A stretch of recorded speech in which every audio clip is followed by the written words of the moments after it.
명절도 지났고 이게 명절의 피곤함이 이제 오후 시간에 오는 시간인데요. 우리 잘 들으시기 바랍니다. 그냥 한 3주 정도, 4주 정도 해서 좀 종말에 관한 말씀을 좀 이렇게 전하려고 해요. 종말 이제 마태복음 뭐 24장, 25장이 뭐 종말장이라고 하는데 거기 말씀을 좀 나눠서 우리가 종말의 때에 어떻게 주님의 오심을 기대해야 되는지, 또한 우리가 종말에 대한 오해도 있거든요. 그 오해들을 우리가 바른 성경적으로 좀 바로 교정하는 그런 시간이 되면 좋겠습니다. 여러분, 종말하면 어떤 생각이 듭니까? 종말. 우리가 종말은 기대해야 되는 그런 소망의 날이죠. 왜냐하면 예수님이 재림하시는 날이기 때문입니다. 우리가 이제 예수님을 다시 볼 수 있는 날이고, 그리고 그 큰 나팔 소리와 함께 주를 믿는 사람들 모여서 예수님의 영광스러운 모습을 보는 날, 즐거운 날이죠. 근데 종말이 정말 즐겁고 복되게 느껴지는가? 아닐 겁니다. 뭐 어떤 분들은 종말하면 무조건 심판의 모습으로 다가오는 분도 있을 거예요. 원래 이 종말이라는 것이 유대인들도 그렇고 이게 성경도 그렇고 종말은 되게 기쁨과 감사가 넘치는 날인데, 우리는 이게 종말하면 나도 모르게 무의식 속에 약간 더 두려움이 있습니다. 어떤 무서움이 있죠. 왜 그런가라고 봤더니 이게 한국 이게 신앙적인 뭐 기독교적인 그걸 보면 요한계시록에 대해서 약간 오해함이 있어서 좀 종말이 무섭게 다가오는 것도 있어요. 그래서 우리가 요한계시록 전체적인 큰 주제는 예수 그리스도의 승리거든요. 그러니까 승리하면 기쁨이 있는 거잖아요. 그런데 여러분, 요한계시록 하면 뭐 어떤 게 떠오릅니까? 요한계시록 하면 뭐 환란과 핍박 그런 거, 그리고 666, 뭐 14만 4천, 뭐 그런 것들이 주로 떠오르는데, 근데 요한계시록 큰 주제는 승리, 예수 그리스도 승리입니다. 이게 얼마나 기쁘고 그런 축제입니까? 또 종말하면 주변에서 우리를 좀 이상하게 바라봐요. 혹시 여러분 주변에 신앙생활하면서 어떤 사람이 계속 종말 뭐 때가 가까웠다, 종말의 때가 가까웠다, 주님이 곧 다시 오신다라고 하면 그럼 어떻게 바라봅니까? 아, 저 사람 좀 신앙 나와 좀 다르구나. 저 사람 잘못된 교회 다니는 거 아니야?라고 생각을 하죠. 아마 자라보고 놀란 가슴, 뭐 수뚜껑 보고 놀란다처럼 우리나라에도 크게 한 번 큰 바람이 분 적 있죠. 시한부 종말로 여파도 아마 있을 겁니다. 뭐 여호와 증인도 몇 월 며칠 날에 종말이 있다라고 이야기를 했었고, 또 여러 이단들이 아직도 뭐 그런 걸 주장하고 있는 이단들도 있습니다. 우리의 관심은 과연 예수님 언제 오시는지에 대한 관심을 가져야 하죠. 그렇다면 왜 예수님 언제 오시는가에 대한 관심을 가져야 하는가? 근데 우리가 그 관심이 성경에서 말하는 관심과는 좀 다른 그런 관심일 수도 있어요. 왜냐하면 내가 신앙생활인데 주님이 언제 오시는 것은 안다라고 생각하면 여러분 뭘 하시겠습니까? 내일 주님이 오세요. 그럼 여러분 뭘 하시겠어요? 지금 여기 있으면 안 되겠죠. 데리고 싶다. 아, 여기 있어야겠죠. 오늘 아마 철야 하시는 분도 있을 겁니다. 집에 가라고 해도 안 가시고 계시는 분도 있을 거예요. 우리가 종말이라고 할 때 약간 이제 그런 마음이 있죠. 주님을 맞아들이는 그런 시간을 좀 가져야 된다라고 생각할 겁니다. 만약 주님이 내려오신다면 아마 여기서 우리가 철야하면서 기도하면서 뭐 안 읽었던 성경도 좀 읽고 뭐 찬양도 좀 하고 뭐 주님이 오셨을 때 어색하지도 않을 정도의 그런 준비를 아마 해야 된다라고 생각할 겁니다. 그런데 성경에서 이 종말을 맞이하는 그 성도들의 자세는 그런 자세가 아니다라고 이야기를 하고 있는 거죠. 종말이 있긴 있지만 성도들이 주님을 기다리는 자세가 뭐 하던 일을 다 제쳐두고 한 곳에 모여서 주님의 오심을 기다리는 모습은 아니다라는 거죠. 우리가 주님의 재림에 관심 있는 것처럼 제자들도 주님의 재림에 관심이 있었습니다. 우리 3절을 보면 24장 3절을 보면 주의 일하심과 임하심과 세상 끝엔 어떤 징조가 있습니까? 라고 제자도 묻죠. 예수님이 하도 종말에 대한 이야기 하니까 제자들도 그냥 거기에 대해 관심을 가졌어요. 그랬더니 예수님께서 몇 가지 말씀을 해 주세요. 종말의 날짜는 알려주지 않지만 종말의 징조에 대해서는 이야기를 해 주십니다. 스스로 그리스도라 칭하는 자들이 나타나게 될 것이라고 이야기해요. 우리가 거짓 이단들이 난무할 것이라고 이야기하죠. 난리와 난리의 소문이 들린다라고 이야기하고 나라 간의 전쟁 소식이 있고 기근과 지진이 일어나고 사람들을 서로 잡아주고 미워하며 거짓 예언자들이 사람들을 미혹할 것이라는 징조들을 말씀해 주십니다. 근데 이 말씀 가만히 보면 어떻습니까? 지금 현재에도 일어나고 있는 일들이잖아요. 지금도 가짜 그리스도인들 있죠. 한국에만 해도 몇 수십 명 돼요. 스스로 예수라고 하는 사람도 있습니다. 뭐 이런 거 어떤 분은 그러더라고요. 최근에 한 명이 더 줄었다. 최근에 죽어가지고 한 명이 더 줄었다라고 이야기하는데 우리도 자칭 예수라는 사람들 많이 있죠. 신천지도 여기에 포함되고 안산홍, 장길자, 그리고 통일교 요즘 문제가 되고는 통일교도 다 여기에 문제가 됩니다. 스스로 다 예수 자칭 그리스도라고 하죠. 또 뉴스를 틀면 어떻습니까? 난리와 난리의 소문 있죠. 또한 각 나라 간의 전쟁 소식도 있습니다. 우크라이나와 러시아 전쟁은 아직도 진행되고 있고 이스라엘에서도 여러 가지 전쟁들이 진행되고 있고 나라 간의 내전 소식도 있습니다. 어떻습니까? 자연재해도 있죠. 여기저기에 지진 소식도 들립니다. 지진뿐만 아니라 홍수 피해도 있고 여러 가지 자연적인 재해 소식도 있어요.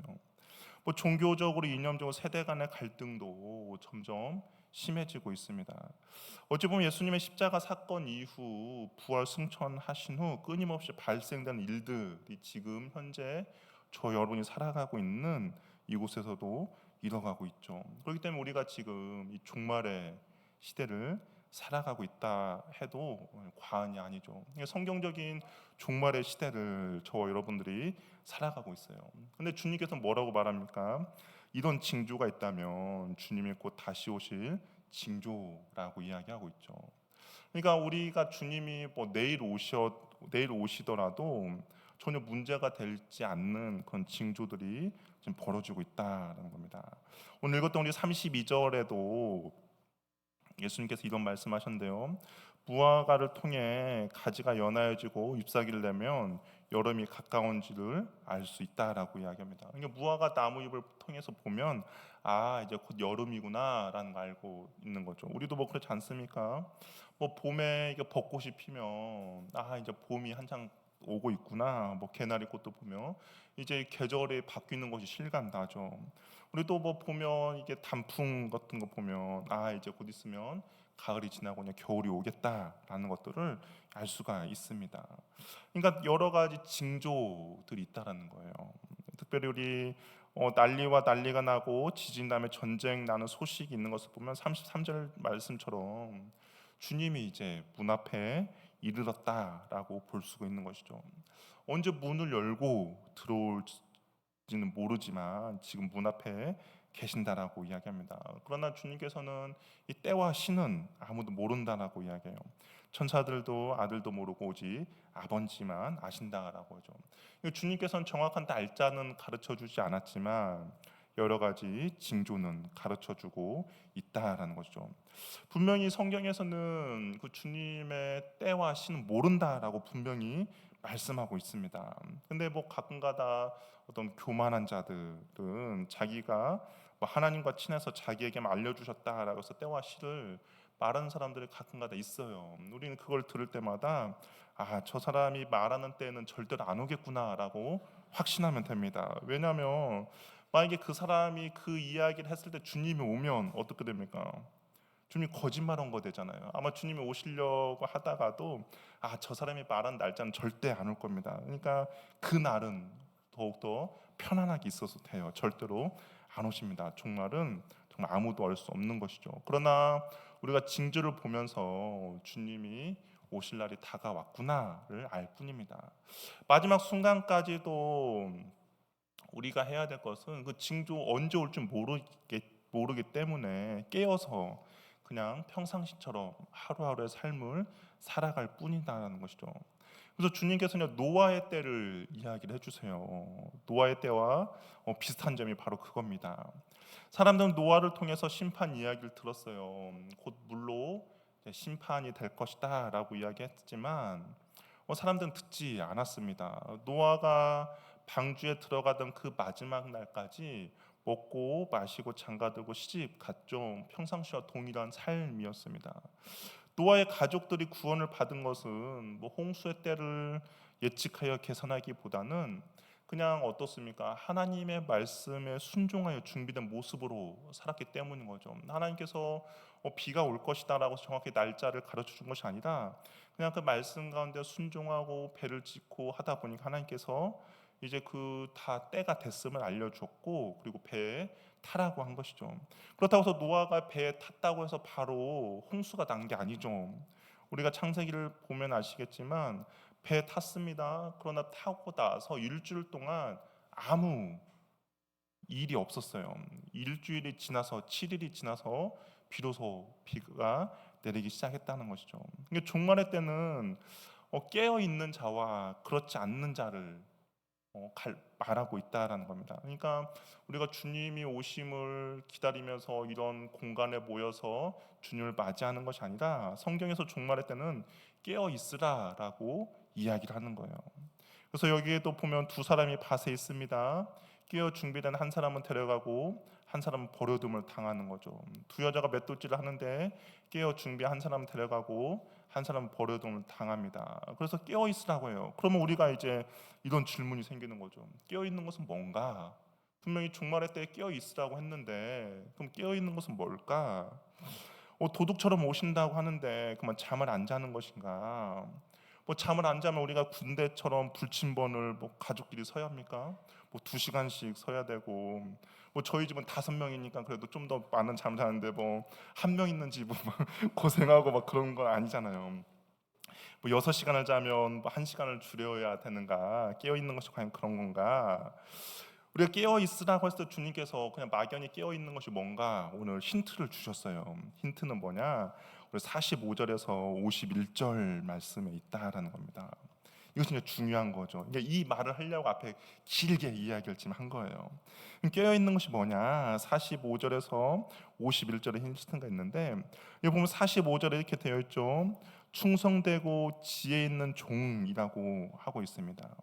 근데 이 충성되고 지혜 있는 종이 아마 우리가 다음 주에 살펴보겠지만 열처녀 비유에도 동일하게 사용된 단어예요. 그러니까 종말의 때에 깨어 있는 것을 하나님께서는 충성되고 지혜 있는 사람이라고 이야기를 하고 있습니다. 그리고 또 48절에 보면 악한 종이 나오죠. 그러니까 충성된 종과 악한 종이 서로 대비가 돼요. 주인이 잠시 어디 갑니다. 어디 갔는지 나오진 않아요. 대신에 종에게 임무를 맡기고 가요. 근데 이 충성된 종은 어떻게 합니까? 때를 따라서 양식을 다른 종들에게 나누어 줍니다. 주인이 곳간 창고 열쇠를 주어서 주인의 것으로 나누었지만 그럼에도 불구하고 주인의 것을 나누었는지 아니면 자기의 것을 나누어 줬는지 정확하게 나오진 않아요. 근데 아무튼 때를 따라 나누어 줍니다. 그러니까 자기 밑에 있는 사람들에게 필요를 따라서 필요를 채워 주는 것이죠. 외부 사람이 아니라 자기에 속해 있는 사람들을 잘 돌봐준 거예요. 그러나 악한 종은 충성되고 지혜로운 종과 다르게 행동하죠. 이 악한 종 어떻게 행동합니까? 주인이 더디 올 것이라 생각해서 동료들을 때려요.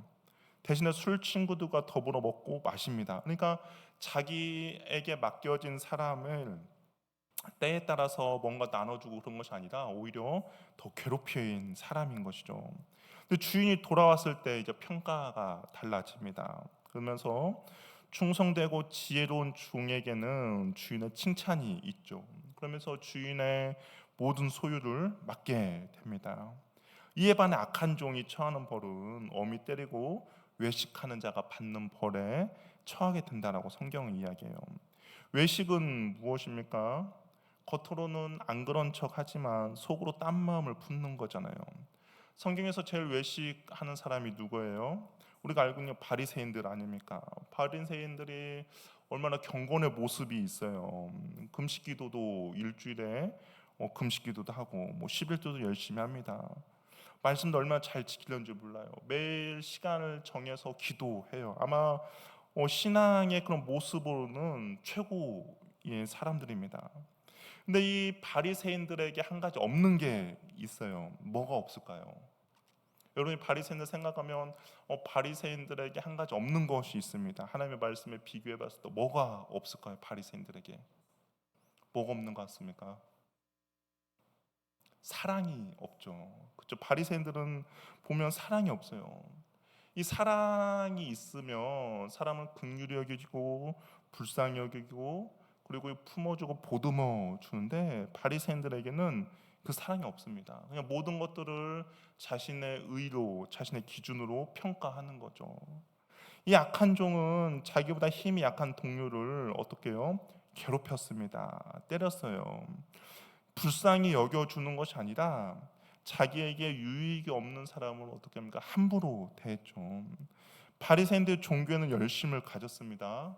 그러나 이웃에게는 경멸과 조롱과 비판과 정죄를 일삼았죠.